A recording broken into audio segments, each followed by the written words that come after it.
اگر آپ سعودی عرب جانا چاہتے ہیں تو ٹھہریں، پہلے سعودی عرب کی نئی ویزا پالیسی پر ایک نظر ضرور ڈال لیں، کیونکہ سعودی عرب نے نئی ویزا پالیسی جاری کر دی ہے جس کا براہ راست اثر پاکستانی شہریوں پر بھی پڑے گا۔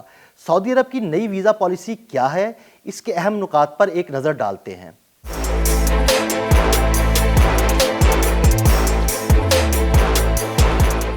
سعودی حکام نے نئے قوانین کے تحت 14 ممالک کے شہریوں کے لیے ملٹیپل انٹری ویزا کو غیر معینہ مدت کے لیے معطل کر دیا ہے۔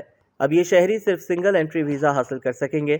سعودی حکام کے مطابق جن 14 ممالک کے شہری اس فیصلے سے متاثر ہوں گے ان میں پاکستان، بھارت، بنگلہ دیش، انڈونیشیا، مصر، الجزائر، مراکش، ایتھوپیا، عراق، اردن، نائجیریا، سوڈان، تیونس اور یمن شامل ہیں۔ 1 فروری 2025 سے نافذ العمل نئے قوانین کے تحت ان ممالک کے شہری اب صرف سنگل انٹری ویزا کے لیے درخواست دے سکیں گے۔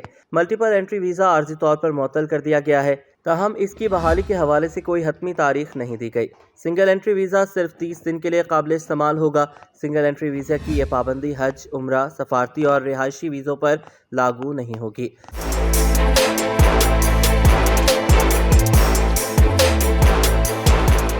سعودی وزارت داخلہ کے مطابق ہر سال لاکھوں مسلمان حج کی سعادت حاصل کرنے کے لیے مکہ مکرمہ آتے ہیں اور حکومت نے ہر ملک کے لیے مخصوص حج کوٹا مقرر کر رکھا ہے۔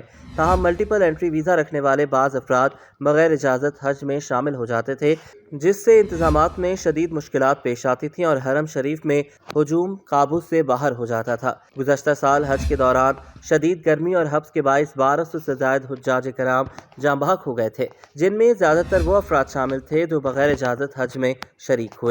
اس سانحے کے بعد حکومت سعودیہ نے حج کے دوران مزید سخت اقدامات کرنے کا فیصلہ کیا ہے۔ ملٹیپل انٹری ویزا کی معطلی کب تک رہے گی؟ اس سلسلے میں سعودی حکام نے واضح کیا ہے کہ یہ پابندی عارضی ہے، تاہم اس کے خاتمے کے حوالے سے کوئی واضح ٹائم فریم نہیں دیا گیا۔ جو افراد سعودی عرب جانے کا ارادہ رکھتے ہیں وہ اب صرف سنگل انٹری ویزا کے لیے درخواست دے سکتے ہیں۔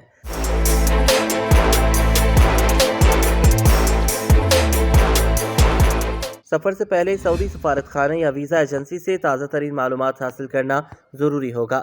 حج اور عمرے کے خواہش مند افراد کو مصدقہ حج و عمرہ ایجنسیز کے ذریعے ہی ویزے کے عمل کو مکمل کرنا چاہیے۔ سعودی عرب کی ویزا پالیسی میں یہ بڑی تبدیلی ان ممالک کے لاکھوں شہریوں کو متاثر کرے گی، خاص طور پر وہ افراد جو بار بار سعودی عرب کا سفر کرتے ہیں۔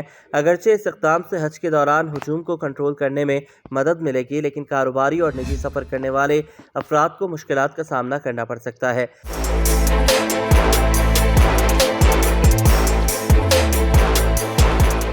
تاہم متاثرہ ممالک کے شہریوں کو نئے قواعد کے مطابق اپنی سفری منصوبہ بندی کرنا ہوگی۔